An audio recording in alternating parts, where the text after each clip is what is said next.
एकीकडे आपचे राज्यसभेच्या खासदारांनी आपला रामराम करत भाजपमध्ये प्रवेश केल्याने महाराष्ट्रातही त्याचे पडसाद उमटणार का अशा चर्चा सुरू झाल्यात। गेल्या काही दिवसांपासून महाराष्ट्रात ऑपरेशन टायगरची देखील चर्चा सुरू आहे। या सगळ्या चर्चा सुरू असताना आता आणखी एक खळबळ उडून देणारी बातमी प्रबुद्ध भारत या वेबसाईटने दिली आहे। उद्धव ठाकरे हे मुख्यमंत्री देवेंद्र फडणवीस यांना भेटण्यासाठी रात्री 2 वाजता वर्षा बंगल्यावर गेले होते, अशी बातमी प्रबुद्ध भारत यांच्याकडनं देण्यात आली आहे। ही बातमी त्यांनी सूत्रांच्या आधारे दिल्याचं देखील म्हटलंय। विधान परिषदेची निवडणूक बिनविरोध व्हावी यासाठी ही भेट घेतल्याचं म्हणण्यात आलंय। या भेटीबाबत दोन्ही पक्षांकडनं अधिकृत दुजोरा देण्यात आला नाहीये। संजय राऊत यांना याबाबत पत्रकारांनी विचारले असता राऊत काय म्हणाले ते पाहूयात। ज्यांच्याकडे प्रचंड पैसा आणि सत्तेची मस्ती आहे तेच घोडे बाजार लावतात, तेच जुगार आणि आकडा लावतात, तेच आमदारांना विकत घेऊ शकतात।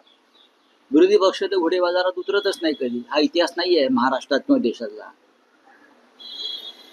एक जागा महाविकास आघाडीला मिळेल, त्या संदर्भात हर्षवर्धन सकपाळ साहेब प्रदेश काँग्रेसचे अध्यक्ष यांनी उद्धव ठाकरे साहेबांशी चर्चा केलेली आहे।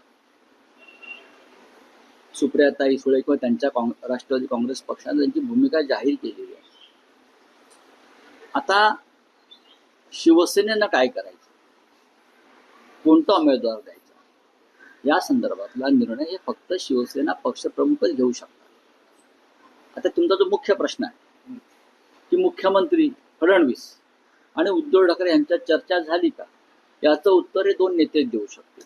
नाही, पण तुम्ही या सगळ्या घडामोडींमध्ये महत्वाचे नेते आहात, मग तुमच्यापर्यंत काय माहिती आहे? माझ्याकडे माहिती असली तरी मी तुम्हाला का सांगू? अजून बऱ्याच गोष्टी घडणार आहेत राजकारणात, मी का सांगू? आता कशा करता त्याच्यावरती पाणी ओतायचं। राऊतांनी पुढे अनेक गोष्टी घडणार आहेत असं म्हणत या गोष्टीवर बोलणं टाळलं असलं तरी खुद्द मुख्यमंत्री देवेंद्र फडणवीस यांनीच आता यावर स्पष्टीकरण दिलंय। उद्धव ठाकरेंची भेट लपून छपून करण्याची आवश्यकता नाहीये, ते ओपनली देखील केली जाऊ शकते।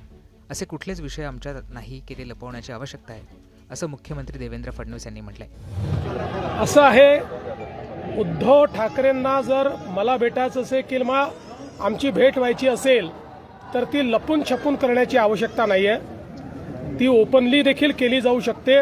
असे कुठलेच विषय आमच्यात नाहीत की जे आता लपवायची त्या ठिकाणी आवश्यकता आहे। अशा प्रकारची कुठली भेट घडलेली नाही। काही लोक जाणीवपूर्वक चुकीच्या पद्धतीनं खोट्या बातम्या देतात, या खोटारड्या हँडल्सवर त्या ठिकाणी नोटीस बजावली जाईल। दरम्यान आता या सगळ्या प्रकरणात पुढे काय होतं हे पाहणं महत्त्वाचं असणार आहे।